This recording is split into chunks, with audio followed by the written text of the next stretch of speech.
Коллектор деген кім, сот орындаушы, ЧСИ деген кім? Көбіне соларды ажырата алмай жатамыз. Коллектор дегеніміз бұл коллекторлық агенттіктің қызметкерлері немесе коллекторлар.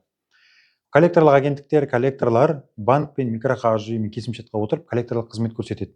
Коллекторлық қызмет неден тұрады? Коллекторлық қызмет ол сізге хабарласу, борышкерге ақшаны төлеуге қажеттілігін айту, ақшаны төлетуге жұмыстар жүргізу.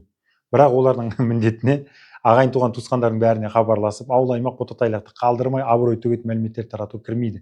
Өйткені банк туралы заң, микроқаржы қызметі туралы заң бар, коллекторлық қызмет туралы заңның талаптарына сәйкес ондай құпия ақпараттар таратуға олардың құқықтары жоқ. Бұл бір.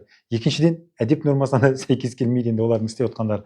Коллекторлық қызметке де сәйкес келмейді. Ал ЧСИ дегеніміз, сот орындаушы дегеніміз, атқарушылық іс жүргізу және сот орындаушы мәртебесі туралы заңның шеңберінде атқару өндірісін іске асыратын институттың лауазымды тұлғасы, яғни жеке сот орындаушы мәжбүрлеп өндіріп алумен айналысады. Екеуі екі бөлек. Көрдіңіздер ме? Осыны біліп жүрейік.